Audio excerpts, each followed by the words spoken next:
Hello friends, आज हम गोदावरी नदी तंत्र से संबंधित महत्वपूर्ण और रोचक तथ्यों के बारे में बात करेंगे, जो आपके आने वाले सभी एग्जामों के लिए काफी महत्वपूर्ण होने वाली है। इसलिए फ्रेंड्स, वीडियो को बिना स्किप किए अंत तक जरूर देखिए। तो आइए इसमें सबसे पहले हम बात करेंगे कि गोदावरी नदी प्रायद्वीपीय भारत की सबसे बड़ी नदी है और गोदावरी नदी को दक्षिण भारत की गंगा या वृद्ध गंगा आदि नामों से भी जाना जाता है। इसके बाद नेक्स्ट पॉइंट देखते हैं कि गोदावरी नदी का उद्गम महाराष्ट्र राज्य में नासिक जिले के पश्चिमी घाट में स्थित त्र्यंबक नामक स्थान से गोदावरी नदी का उद्गम होता है तथा गोदावरी नदी राजमुंदरी के नीचे एक बड़ा डेल्टा बनाते हुए बंगाल की खाड़ी में जाकर गिरती है।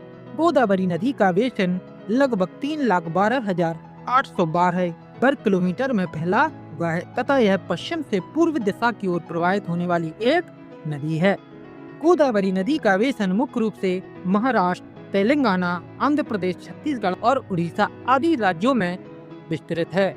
इसके बाद देखते हैं कि गोदावरी नदी का बेसिन है वो मुख्य रूप से महाराष्ट्र, आंध्र प्रदेश, छत्तीसगढ़, उड़ीसा राज्यों के अलावा मध्य प्रदेश, कर्नाटक और केंद्र शासित प्रदेश पुडुचेरी के छोटे हिस्सों तक फैला हुआ है। इसका कुल क्षेत्रफल 3 लाख वर्ग किलोमीटर है। इसके बाद हम गोदावरी बेसिन की भौगोलिक सीमाओं के बारे में बात करेंगे। तो गोदावरी बेसिन उत्तर में सतमाला पहाड़ियाँ, अजंता पहाड़ियाँ और महादेव पहाड़ियों तक विस्तृत है, जबकि दक्षिण और पूर्व में पूर्वी घाट तक तथा पश्चिम में पश्चिमी घाट से घिरा हुआ है।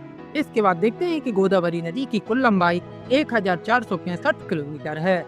राजमुंदरी शहर गोदावरी नदी के तट पर स्थित सबसे बड़ा शहर तथा श्री राम सागर परियोजना, जिसका निर्माण वर्ष 1964 से 69 के मध्य किया गया, यह अदलाबाद और निजामाबाद की एक महत्वपूर्ण परियोजना है जो इसकी लगभग 90% सिंचाई आवश्यकताओं को पूरा करती है। इसके बाद हम गोदावरी नदी की सहायक नदियों के बारे में बात करेंगे। तो गोदावरी नदी की सहायक नदियों में प्रवरा, इंद्रावती, दैनगंगा, वर्धा, पैन, कन्हान, पेनगंगा, मंजीरा, बिंदुसार और सबरी नदियां इसकी महत्वपूर्ण सहायक नदियां हैं तथा मंजीरा नदी गोदावरी नदी की सबसे बड़ी सहायक नदी है। इसके बाद हम बात करेंगे कि गोदावरी नदी के बाएं किनारे की सहायक नदियां दाएं किनारे की सहायक नदियों की तुलना में संख्या में अधिक और आकार में बड़ी हैं। इसके बाद देखते हैं कि गोदावरी नदी के तट पर कौन कौन से शहर स्थित हैं। तो गोदावरी नदी के तट पर मुख्य रूप से नासिक, त्र्यंबकेश्वर, नांदेड़, औरंगाबाद, नागपुर, भद्राचलम, निजामाबाद, राजमुंदरी, बालाघाट, यानम और कुक्यू आदि प्रमुख शहर हैं वो गोदावरी नदी के तट पर स्थित है तथा इनमें राजमुंदरी गोदावरी नदी के तट पर स्थित सबसे बड़ा शहर है। इसके बाद हम गोदावरी नदी के बाएं किनारे की सहायक नदियों के बारे में बात करेंगे। तो गोदावरी नदी के बाएं किनारे की सहायक नदियों में धारणा नदी, पैनगंगा, बैनगंगा, वर्धा नदी, प्राणहिता नदी, पेंच नदी, कन्हान नदी, शबरी और इंद्रावती नदी गोदावरी नदी के बाएं किनारे की प्रमुख सहायक नदियां हैं। गोदावरी नदी भारत की दूसरी सबसे लंबी नदी है, जिसे दक्षिण भारत की गंगा भी कहा जाता है। इसके बाद हम बात करेंगे गोदावरी नदी के दाहिने किनारे की सहायक नदियों में प्रवरा नदी, मुला, मंजरा, पेद्दाबाबू, मन्नेर आदि गोदावरी नदी के दाहिने किनारे की प्रमुख सहायक नदियां हैं।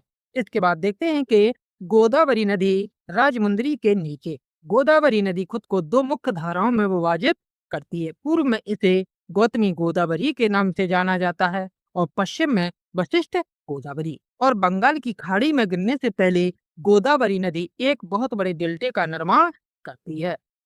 इसके बाद देखते हैं कि गोदावरी नदी का डेल्टा गोल उभार वाला और कई सहायक नदियों वाला लोबोट प्रकार का है।